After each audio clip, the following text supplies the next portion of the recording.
میرا نام نازنین جان ہے اور میں مردان کی رہنے والی ہوں اور کرسچن کمیونٹی سے میرا تعلق ہے۔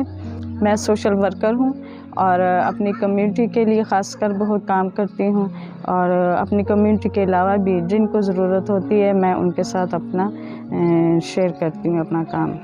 پہلے تو جب میں کھڑی ہوئی تھی الیکشن پہ تو اس وقت تو مجھے کوئی بھی کسی چیز کا آئیڈیا نہیں تھا، اور بس میرے ہسبینڈ تھے اور میرے ایک دور کے بھائی ہیں، وہ میرے ساتھ تھے، تو وہ مجھے جہاں پہ بھی ضرورت ہوتی وہاں پہ لے کے جاتے تھے۔ لیکن یہ کہ مجھے کوئی آئیڈیا نہیں تھا سیاست کے بارے میں، اور نہ ہی ہمارے خاندان میں دور دور تک کوئی سیاست میں تھا،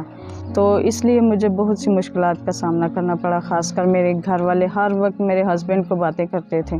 کہ یہ آپ نے کیوں اس کو باہر نکالا ہے، کس وجہ سے، بس ہر کوئی اپنا کام کرے، اس کو کیا ضرورت پڑی ہے کہ لوگوں کے لیے نکلی ہے باہر۔ سب سے پہلے تو ہم نے الیکشن آفس سے فارم لیا، اور اس کے بعد جب ہم نے فارم فل کیا تو اس کے بعد پھر پکچر تھیں وہ ہم بنوانے کے لیے گئے، وہ پھر ان کو چاہیے تھیں۔ اس کے بعد پھر انہوں نے کہا کہ آپ کمشنر کے پاس جائیں، وہ جب تک اوکے نہیں کرے گا تو ہم آپ کا نام نہیں اس میں درج کر سکتے۔ تو اس کے بعد ہم پھر کچہری گئے، کمشنر نے بھی میرے تھوڑے سے سوال جواب کیے کہ بھئی آپ کیوں کھڑی ہو رہی ہیں، کوئی وجہ یہ وہ، تو آپ جس سیٹ کے لیے کھڑی ہو رہی ہیں وہ تو میل کی ہے، تو آپ فیمیل ہیں تو آپ کیوں اس کے لیے اتنی جدوجہد کر رہی ہیں نا۔ تو میں نے پھر ان کو کہا کہ اگر اس جگہ سیٹ پہ میل نہیں ہے تو ضروری تو نہیں کہ میل ہی آئے، تو نہیں کوئی آ رہا تو پھر میں کھڑی ہو سکتی ہوں نا۔ پچھلی دفعہ جب میں کھڑی ہونے کے لیے جو کیا تو نام دینے لگی ہوں تو سب سے پہلے تو انہوں نے کہا کہ بھئی آپ بل لے کے آئیں، بجلی کا بل لے کے آئیں، گیس کا بل لے کے آئیں، پھر سیکیورٹی کے لیے کچھ نہ کچھ یا تو جولری ہونی چاہیے یا اپنے گھر کے کاغذات ہونے چاہیے۔ تو اس کے بعد حلقہ بندیوں میں پھر کچھ فرق آ گیا، کبھی مجھے پتہ چلتا تھا کہ آپ کا نام بگڑ گنج میں ہے، بگڑ گنج جب دیکھتی تھی تو کہتے ہیں باڑی چم میں ہے، یعنی کہ اس طرح بھی مجھے کافی ٹائم نا اس میں بھی میرا ضائع ہوا۔ فارم جب ہم لینے گئے تو انہوں نے ہمیں کہا کہ بھئی فارم جب جمع کرواتے ہیں تو اس کے 5,000 روپے ہوں گے۔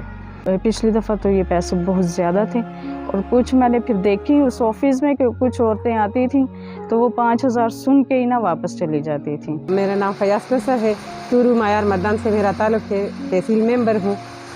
2013 میں نے اسٹارٹ لیا سوشل سیکٹر میں۔ اگر میں بتاؤں تو خواتین کو صرف سیاست میں نہیں ہر میدان میں شمولیت ہونی چاہیے ان کی۔ سیاست میں تو اسپیشلی اس لیے ضروری ہے کہ اگر ایک عورت نکل آئے، وہ قدم رکھے تو باقی عورتوں کے لیے ایک راستہ بن جاتا ہے، ان میں بھی وہ جذبہ پیدا ہو جاتا ہے، اور کسی نہ کسی کو تو نکلنا ہوتا ہے۔ جیسے میں نکلی ہوں، میرے سسرال میں اور میرے میکے میں کوئی نہیں نکلا اس سائیڈ میں، اور میں پہلی عورت ہوں جو وہاں سے نکلی ہوں۔ تو عورت ہی عورت کے جو معاملات ہوتے ہیں اور جو مسائل ہوتے ہیں اس کو سمجھتی ہے۔ تو اگر ایک سیاسی میدان میں اگر میں کہوں کہ اگر میں تحصیل ممبر بنی ہوں تو بجائے کسی میل کے پاس جانے سے عورتیں میرے پاس آنے میں زیادہ اس کو ایزی ہوگی، آسانی ہوگی ان کو، وہ مجھے اپنے مسائل بتا سکتے ہیں۔ یہ مسائل مجھے بھی آئے تھے کہ گھر کا بل لے آؤ اور تھانے جا کر تصدیق کراؤ کہ کوئی کیس ہے کہ نہیں، لیکن یہ نہیں ہونا چاہیے، اس لیے کہ ایک عورت کو یہ سب کچھ اکٹھا کرنا بہت مشکل ہوتا ہے،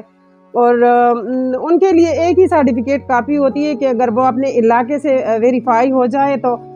آسان حل ہے اس کے لیے بل لانا یا کسی تھانے جانا یا کسی اور ادارے میں جانا۔ جیسے ہمیں کہا گیا کہ انکم ٹیکس آفس بھی جاؤ، گیس بھی جاؤ، واپڈا کے بھی جاؤ، تو یہ نہیں ہونا چاہیے۔ میں چاہتی ہوں کہ ہر عورت آئے، وہ چاہے کرسچن کمیونٹی سے ہو، سکھ سے ہو، ہندو سے ہو، جس کمیونٹی سے اس کا تعلق ہو، تو عورتوں کو آگے آنا چاہیے، یہ ان کا حق ہے۔ جس طرح ووٹ کا استعمال ان کا حق ہے اور باقی چیزیں ہیں، تو اس طرح الیکشن میں کھڑا ہونا بھی عورت کا ہی حق ہے۔